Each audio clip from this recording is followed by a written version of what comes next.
അപ്പോൾ ഇതിൻ്റെ കൂടെ ഒരു ഗ്രില്ല് കിട്ടിയിട്ടുണ്ട്. ഈ ഗ്രില്ല് നമുക്ക് ഇങ്ങനെ വെച്ചിട്ട് ഗ്രില്ല് ഇങ്ങനെ വയ്ക്കാൻ പറ്റും. ഇങ്ങനെ വെച്ച് കഴിഞ്ഞിട്ട് നമുക്ക് പപ്പടം ചുടുകയോ എന്തെങ്കിലുമൊക്കെ ചെയ്യണമെങ്കിൽ നമ്മൾ സാധാരണ സ്റ്റവിൽ ചെയ്യണ എല്ലാ പരിപാടിയും നമുക്ക് ഗ്രില്ല് വെച്ചിട്ട് ഇതിൻ്റെ മുകളിൽ വെച്ച് ചെയ്യാം.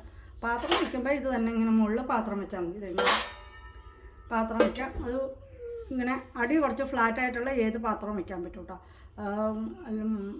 അടി ഇങ്ങനെ ചീനിച്ചട്ടി പോലെയുള്ളതൊന്നും വയ്ക്കാൻ പറ്റില്ല. പരന്ന ഫ്ലാറ്റായിട്ടുള്ള ഏത് പാത്രം വേണമെങ്കിലും ഇതിനകത്ത് വയ്ക്കാൻ പറ്റും. പിന്നെ നമുക്ക് ഗ്രില്ല് ചെയ്യണോ, അപ്പോൾ ചിക്കനോ മീനോ എന്തെങ്കിലുമൊക്കെ ഗ്രില്ല് ചെയ്യുക, അല്ലെങ്കിൽ പനീരൊക്കെ ഉണ്ടാക്കണം, പപ്പടം ചുടണം, ചപ്പാത്തി ചുടാനൊക്കെ എന്താ വേണ്ടതെന്ന് വെച്ചാൽ നമ്മൾ ഇത് എടുത്ത് വെച്ചിട്ട് ഇങ്ങനെ വെച്ചാൽ അതിൻ്റെ മുകളിൽ വെച്ച് നമുക്ക് എല്ലാം ചെയ്യാൻ പറ്റും.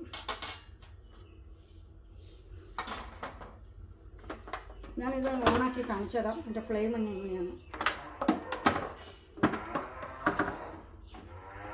കുട്ടികൾ തുടങ്ങിയിടത്ത് ഒരിക്കലും